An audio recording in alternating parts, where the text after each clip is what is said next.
Tuhan, karena kami sedia untuk mendengarkan firman-Mu. Di dalam nama Tuhan Yesus kami berdoa. Amin. Silakan duduk kembali. Shalom. Sukacita? Ada sukacita? Jangan hanya gara-gara hari ini gongsi percaya sukacita, gitu ya. Tapi sukacita orang percaya tetap mengalir baik dalam suka maupun Antoni. Harus ada itu, ya. Sehingga jangan hanya dalam sukacita saja, sukacita pun. Amin, puji Tuhan. Mari kita baca bagian firman Tuhan pada sore hari ini, terambil di dalam Kejadian pasal yang kedua. Kita melanjutkan pembacaan kita. Kejadian pasal yang kedua, ayat yang ke-18 sampai ayat yang ke-25. Kejadian pasal yang kedua, ayat yang ke-18 sampai ayat yang ke-25.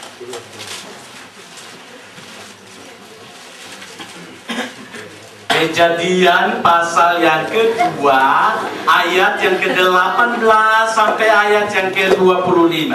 Sudah? Sudah, Pak? Nanya lagi, cuma 2 kali, 3 kali. Minggu lalu cari kejadian susah, kejadian pasal 1. Ini nanya lagi, kejadian pasal 2. Kejadian pasal 2, ayat 18 sampai ayat 25. Tidak usah tanya-tanya samping kiri kanan, pasti saya ulang. Sampai kapan bisa tembus telinga saudara dulu, baru saya berhenti. Kejadian pasal 2, ayat 18 sampai ayat 25. Kalau sudah dapat, mari kita baca bersama-sama. 1, 2, 3. Tuhan Allah berfirman, tidak baik kalau manusia itu seorang diri saja. Aku akan menjadikan penolong baginya yang sepadan dengan dia. Lalu Tuhan Allah membentuk dari tanah segala binatang hutan dan segala burung di udara. Di bawahnya lah semuanya kepada manusia itu untuk melihat bagaimana ia menamainya. Dan seperti nama yang diberikan manusia itu pada tiap-tiap makhluk yang hidup, demikianlah nanti nama makhluk itu. Manusia itu memberi nama kepada segala ternak, kepada burung-burung di udara, dan kepada segala binatang hutan. Tetapi baginya sendiri ia tidak menjumpai penolong yang sepadan dengan dia.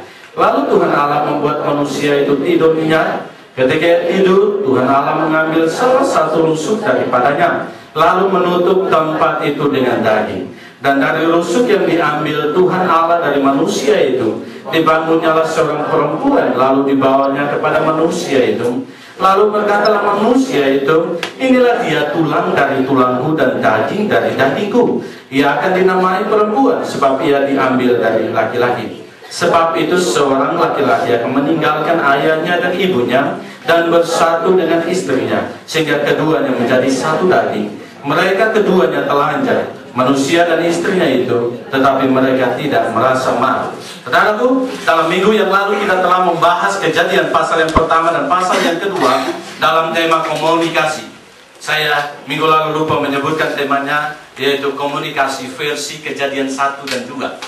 Dan kita melihat bahwa komunikasi pada awalnya adalah komunikasi yang utuh sempurna, di mana Allah berkomunikasi dengan manusia. Dalam komunikasi Allah dengan manusia, Allah mengangkat identitas atau derajat daripada manusia. Kemudian dalam komunikasi Allah berkomunikasi kepada manusia secara tepat sesuai dengan kebutuhan mereka. Dalam komunikasi Allah berbicara secara benar. Apa yang katakan benar ya benar, tidak ya tidak. Tuhan katakan boleh ya boleh, jangan ya jangan. Tuhan katakan itu. Sehingga dengan demikian manusia menemukan makna hidup, manusia menemukan apa yang dibutuhkan, dan manusia belajar taat untuk melakukan apa yang Tuhan mau dan mana yang Tuhan tidak mau. Itu komunikasi. Nah, hari ini kita melanjutkan dengan komunikasi versi Kejadian 1 dan 2 dalam bagian yang kedua ini. Kita menemukan dalam ayat yang ke-18 pasal yang kedua dikatakan Tuhan Allah berfirman, tidak baik kalau apa? Manusia itu seorang diri. Betul. Di sini kita menemukan bahwa Tuhan sendiri berkomunikasi dengan dirinya sendiri. Dia katakan tidak baik kalau manusia itu seorang diri saja. Ketika dia melihat manusia jalan pontang-panting sendiri kemana-mana, begitu ya. Pergi ketemu pohon berdiri di situ, pergi ketemu domba berdiri di situ, ketemu apa segala, dia tidak menemukan temannya. Kemudian Tuhan pikir-pikir, betul juga ya kalau dia terlontang-lantung sendiri-sendiri. Ini tidak baik ini. Saudaraku, apa yang saudara dapatkan di sini? Poin yang pertama yang kita dapatkan di sini bahwa Dalam komunikasi kita melihat bahwa Tuhan tahu tentang kelemahan manusia. Tuhan tahu kekurangan daripada manusia. Sehingga tidak hanya perhatian, tapi dengan komunikasi Tuhan melihat bahwa manusia membutuhkan sesuatu. Pertanyaan saya, apakah perlu kita tahu nggak kejelekan orang lain? Perlu nggak? Perlu nggak kita tahu kelemahan orang lain? Saya pikir perlu, karena Tuhan memberikan satu contoh, dia kata, tidak baik manusia itu seorang diri saja. Berarti Tuhan menemukan ada sesuatu yang kurang dari dalam diri manusia. Tapi di dalam komunikasi ini Tuhan tidak pergi dan kasih tahu kepada yang lain. Lihat manusia itu loh, kurang, jeleknya dan lain sebagainya. Tidak, tetapi Tuhan berkomunikasi dengan dirinya. Dia melihat ketika dia memandang manusia hidup sendiri saja, seorang diri saja. Tuhan bilang apa? Ternyata manusia ini tidak baik seorang diri. Maka kalau engkau seorang diri, engkau tidak baik. Ya, bukan berarti gak laki-laki itu belum. Masih ada masa ke depannya dan lain sebagainya. Betul? Masih ada pengharapan. Ada yang 60 saja baru menikah. Iya. Saya dengar kesaksian itu. Salah satu mantan direktur kami sudah pernah dia ke Jepang. Dia punya saudara umur 59 masa 60 baru menikah, punya anak. Betul? Ada lagi, saudara tahu pendeta Petrus Octavianus? Tahu kan? Anaknya nomor 1 umur sekitar 40 atau 50 baru menikah.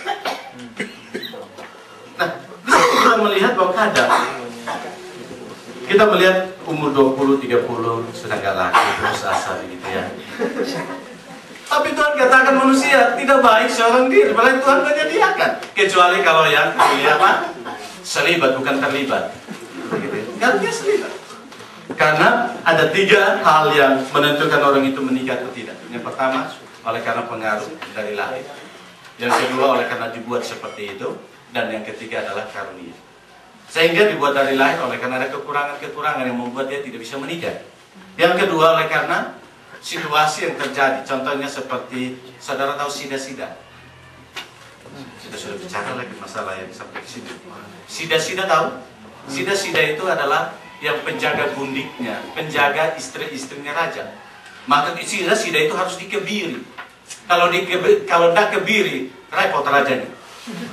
Sebelum ke bagian raja sudah di bagiannya sida-sida. Maka itu menurut hukum itu harus dikebiri. Maka dengan demikian situasi lingkungan membuat dia tidak menikah. Kalau sudah dikebiri, mana mungkin dia punya daya juang. Sadar mengerti kan? Tidak punya daya juang lagi, tidak bermanfaat lagi, pasukan tak berguna lagi. Itu sudah anumerta, purnawirawan, tidak berfungsi apa-apa lagi.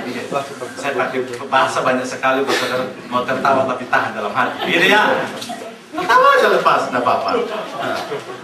Kemudian yang selanjutnya adalah karunia selibat. Selibat itu sungguh-sungguh adalah memang dia tidak punya kerinduan untuk menikah, karena konsentrasinya adalah untuk melayani Tuhan. Kita mengerti siapa itu Paulus. Paulus tidak menikah karena konsentrasinya adalah untuk apa? Melayani Tuhan. Maka saudara-saudara kita dari pihak Katolik pun seperti pastor dan lain sebagainya, salah satu alasan tidak menikah oleh karena mereka tidak mau menyibukkan diri dengan masalah keluarga, karena mereka mau konsentrasi. Salah satunya adalah untuk melayani Tuhan. Tapi masing-masing dengan alasan masing-masing. Kalau demikian bukan berarti pendeta tidak rohani, karena pendeta punya istri, selanjutnya punya anak 3 lagi, begitu kan? Masing-masing punya pandangan dan konsep masing-masing. Sehingga saya